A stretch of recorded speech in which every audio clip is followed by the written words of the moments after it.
It's time for Fibber McGee and Molly.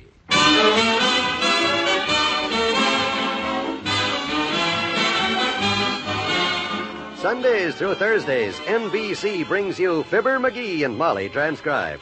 The show is written by Phil Leslie and Len Levinson and directed by Max Hutto.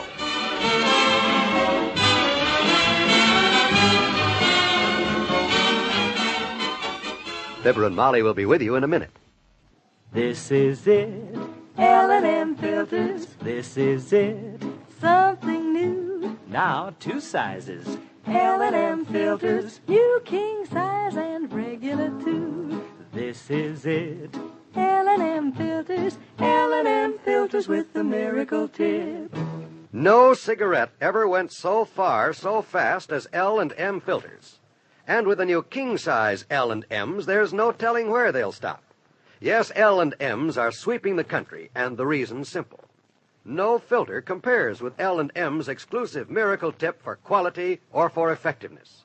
Notice how easy it draws. Yes, only L&M gives you effective filtration, and no other cigarette has it. Our statement of quality goes unchallenged.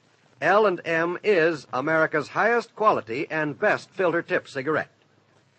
For much more flavor, much less nicotine, buy L&M's, king size or regular, both at the same low price. Well,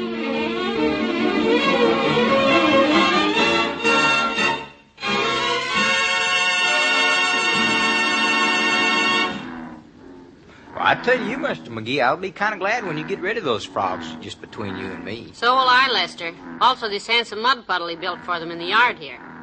That's got to go. Okay. Sally was remarking to me just last night at 3 o'clock this morning. She said to me, 3 o'clock? How'd you happen to be up that late, Lester?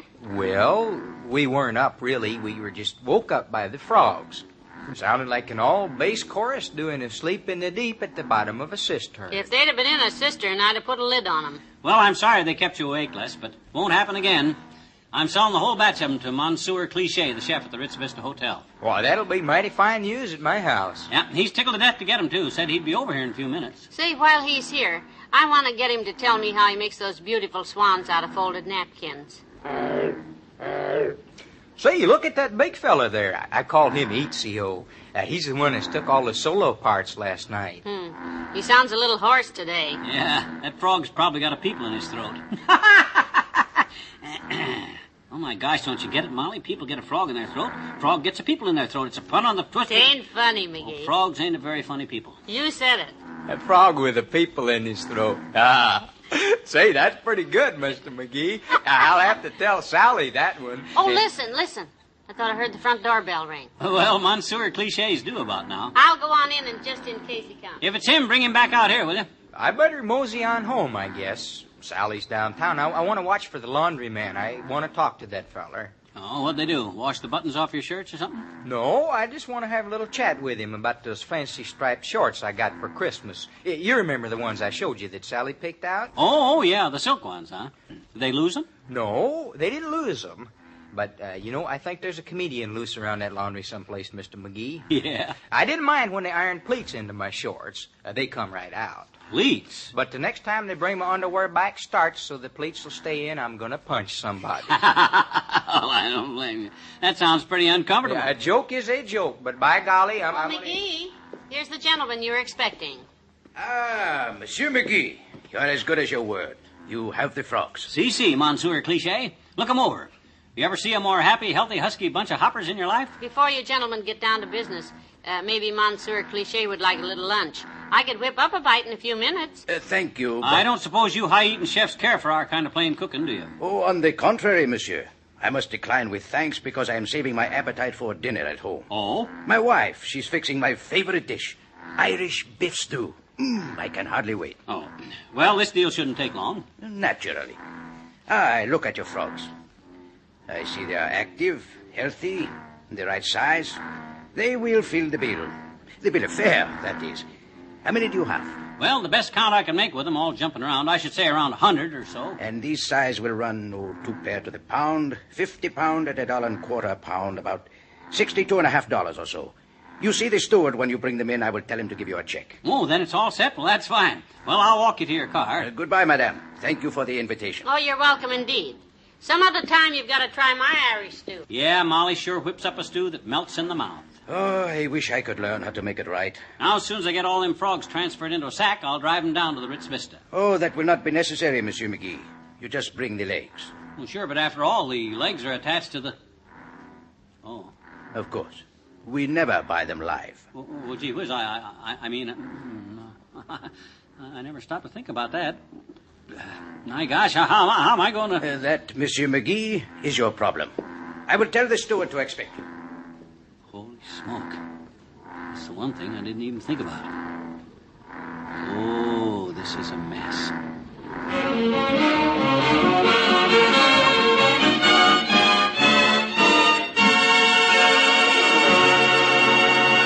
There's more fun with the McGees shortly. It's dependable, C, so dependable, A, as dependable as can be. That's why every year more people buy RCA Victor than any other TV for dependability.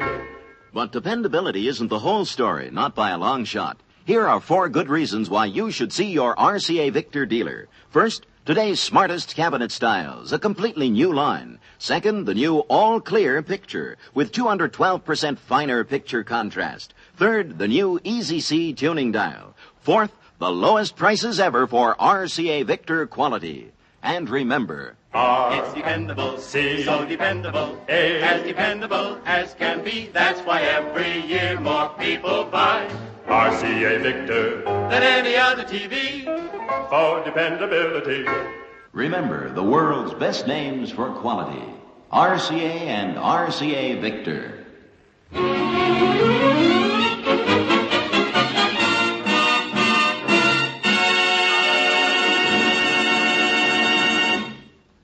McGee, about those poor little frogs. You can't. Now, Molly, I put in a lot of time catching those frogs, building the puddle to keep them in. I worked like a dog on this deal, and those frogs are worth $60 at that hotel. I know, but I hate to think of the poor little things being clobbered like that. My gosh, are you getting sentimental about a puddle full of frogs?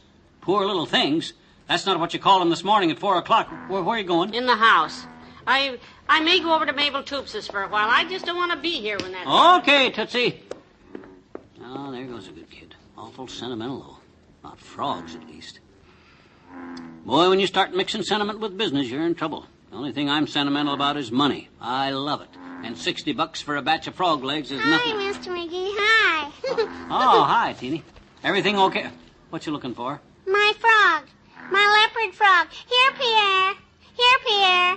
Here, boy. Hey, don't do that, sis. I got over 100 frogs here, and you're getting them all excited. And when they hop around like that, it toughens the tender tendons in their legs, and tough frogs' legs are tough. But you don't understand, mister. One of those frogs is not yours. He's mine. What? And I don't want him to associate with an inferior bunch of frogs. Pierre is pedigreedy. You mean he's got a pedigree, don't you? No, he's pedigreedy. No? I pet him so much he's greedy for affection. Oh, I see. Here, Pierre. Where are you, boy? I don't think you'll ever find him in a crowd like that, Teeny. Oh, I think I will. Oh, I doubt it. Oh, I don't. Oh, how are you going to recognize him? By his fingerprints? No, by his distinctive appearance. Here, Pierre. That's him there, you see? Here, Pierre, come here, boy. Well, I'll be a darn. You naughty old froggy staying out all night. You ought to be ashamed of yourself. Yeah, you ought to be. I'll take him home now, Mr. McGee. And if Pierre ever comes over here again, you send him right home. Send him hopping. Sure. Okay. Boy, I sure got a job on my hands right now. All the hotel wants is the legs. $60 worth of frog legs there. Wow. Well, I never make any money standing here looking at them. I guess the first thing to do...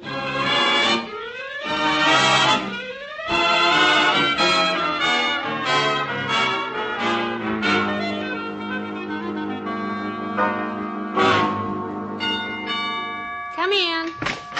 Oh, hello, Dr. Gamble. Do come in. Hello, Molly. How's every little thing, and where is he? Sleeping? McGee? No, he's out in the backyard with his frogs, Doctor. The poor little things. Who? The frogs. They're not hurting anybody, and, well, I hate to think of those poor little things winding up in the refrigerator at the Ritz Vista kitchen. I'd like to have spent the month of August there myself. And hey, speaking of refrigerators, reminds me of a story. A woman came to a psychiatrist and said, "Doctor, my husband thinks he's an electric refrigerator. What can I do?"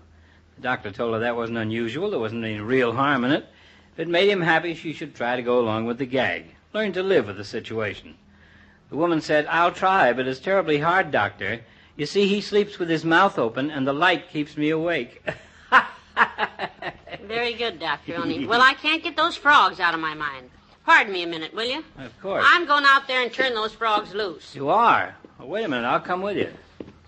I don't care what himself says. I'm not going to let him do it. I hate to butt in, but... It's all right. Butt in. Well, didn't McGee go to a lot of trouble to catch those frogs out of Dugan's Lake? I wish you could have seen him, mud from head to foot. And he tells me the sump room will pay some fantastic price for all the frog legs he can bring 'em. $1.25 a pound. But you're going to turn them loose? Right. I just can't stand the thought of Oh, them. hi, Molly. Hi, Doc. Hi. I was just coming back in the house. Come on back in the house. There's nothing out here you'd be interested in. Well, how's everything in the medical business, Doc? Looking up? Like your patients because you keep them flat on their back? You having a good... Hush, McGee. We are on our way out to your frog puddle. I am Frog puddle? No frog puddle out here. I filled it up. Come on in the house, Doc. McGee, did you kill all those cute little frogs? Answer me, did you? Oh, gee whiz, I wish you'd leave me alone, doggone it. What'd you do with those frogs? Well, my gosh, you carried on so about the poor little things, and I got to thinking about how could I look them in the eye while So I put them all in a sack, and I took them down to the park, and I dumped them in the lily pond. Oh. Well, they were my frogs, and I could do what I wanted with them. And anybody don't like it can go jump in the pond with them. There's no law against letting frogs go. This is a free country, and they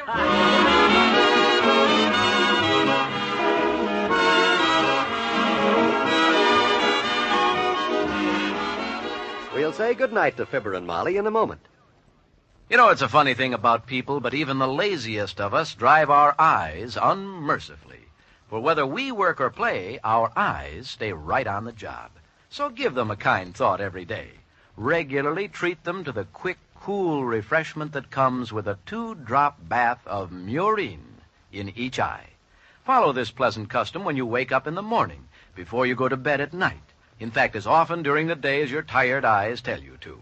Murine bathes and soothes the delicate tissues of the eyes as gently as a tear. That's because it's compounded of 7 tested ingredients, scientifically selected and combined to blend perfectly with the natural fluids of the eyes. You'll find that daily, regular use of Murine helps promote a clean, healthful condition. And it's such a pleasant, comforting thing to do. That's Murine. Murine for your eyes. Murine makes your eyes feel good.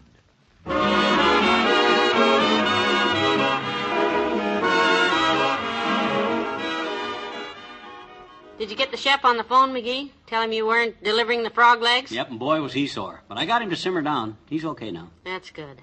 Those people are so excitable. Well, I can't blame him. You see, he'd planned frog's legs for the chef's special for tomorrow and didn't know what to serve instead, but I fixed him up. You fixed him up? Yep, sure did. I told him your recipe for Irish stew. Ah, you're a fine broth of a boy. That's going to be the chef's special for tomorrow. Good night. Good night, all.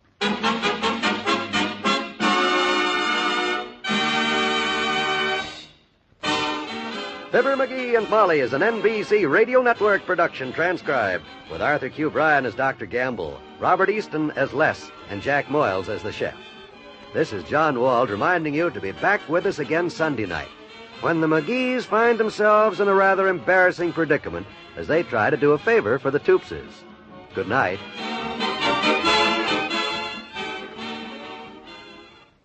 Get behind the headlines to the heart of the news tonight on most NBC radio stations.